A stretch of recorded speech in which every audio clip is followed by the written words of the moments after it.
দেবদার খাদান আজকে হায়দ্রাবাদে লাইন ধরে হাউসফুল দেবে, লাইন ধরে, মানে একদম সোল্ড আউট দেবে। আমি অলমোস্ট ফুলের কথা বলছি না, কিন্তু পুরো হাউসফুল দেবে। সত্যি এটা বলতে গর্ববোধ হচ্ছে যে হায়দ্রাবাদ, আমরা জানি হায়দ্রাবাদে কিন্তু বাঙালির পরিমাণ অনেকটা বেশি, এবং তারা যে আগ্রহ নিয়ে খাদান দেখার জন্যে এই পরিমাণ অ্যাডভান্স টিকিট বুকিং করছেন, এটা তো কোথাও না কোথাও গিয়ে বিশাল আনন্দের একটা ব্যাপার, তাই না? তার মানে ন্যাশনালি যে যে জায়গায় খাদান রিলিজ করেছে, প্রথমত তারা প্রচণ্ড পরীক্ষা নিরীক্ষা করেই রিলিজ করেছে, যে সেখানকার অডিয়েন্সকে সার্ভে করেছে যে তারা বাংলা সিনেমা দেখবার জন্য কতটা উদ্বুদ্ধ, কতটা তারা ওয়েট করে থাকে, সেই সকল জায়গাগুলোতেই রিলিজ দেওয়া হয়েছে। এখন মজার ব্যাপারটা হচ্ছে যে সকল জায়গাগুলোতে রিলিজ দেওয়া হয়েছে প্রত্যেক কটা জায়গায় খাদানের দুরন্ত রেসপন্স আসছে। স্পেশালি আজকে তো হায়দ্রাবাদের কথা বলতেই হবে। আমি এখন একটা স্ক্রিনশট অ্যাটাচ করছি, তোমরা দেখতে পাচ্ছ এই হলটার নাম হচ্ছে পিভিআর ইরাম মঞ্জিল হায়দ্রাবাদ। এই হলটাতে এই যে আমরা শোটা দেখতে পাচ্ছি বিকেল 4:45, এই শোটা সোল্ড আউট হয়ে গেছে। ব্ল্যাক কার্ড দেখতে পাচ্ছ তোমরা, দেখো।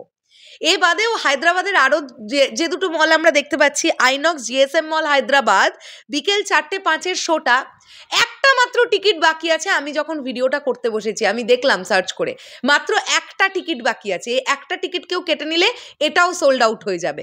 আর সিনেপলিস টিএনআর নর্থ সিটি কম্প্যালি হায়দ্রাবাদ, এটার সন্ধ্যে 6:50 শোটাও হলুদ। মানে হায়দ্রাবাদ থেকেই আজকে একটা সুন্দর বক্স অফিস আসতে চলেছে খাদানের।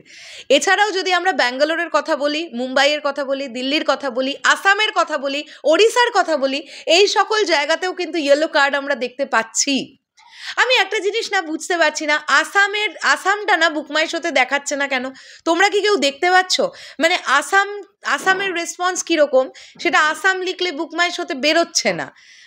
তোমরা যদি কেউ দেখে থাকো তাহলে প্লিজ আমাকে একটু বলো না যে আসামের ব্যাপারটা আমি কিভাবে দেখতে পাবো, তাহলে ভালো লাগবে ব্যাপারটা জানতে পারলে। বাদ বাকি জায়গাগুলো সবই আমরা দেখতে পাচ্ছি, এবং আজকে ওয়েস্ট বেঙ্গলের রেসপন্সও খুব ভালো।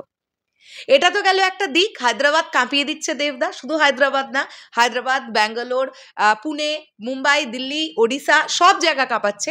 এটার সঙ্গে সঙ্গে আমরা আরও একটা বিষয় নিয়ে কথা বলবো এই ভিডিওতে, সেটা হচ্ছে বিনোদিনীর একটা নতুন পোস্টার এসে গেছে। সেই পোস্টারটাও খুব সুন্দর একটা পোস্টার, একটা দেখতে পাচ্ছি আমরা, একটা মোশন পোস্টার এসছে, এবং ব্যাকগ্রাউন্ড স্কোরে আমরা যে মিউজিকটা শুনতে পাচ্ছি খুব প্রমিসিং লাগছে। এবং এখানে আমরা দেখতে পাচ্ছি যে যেভাবে এই পোস্টারটাকে প্রেজেন্ট করা হয়েছে, অর্থাৎ দেখতে পাচ্ছি আমরা বিনোদিনী থিয়েটারে লোকজন বসে আছেন অডিয়েন্সের সিটে, এবং ঠিক মঞ্চটার ওপরে তিনটে ফেসকে সুন্দরভাবে দেওয়া হয়েছে। মিডলে বিনোদিনী দাসী অর্থাৎ রুক্মিণী, একদিকে কৌশিক গাঙ্গুলি, অন্যদিকে হচ্ছে রাহুল দেব।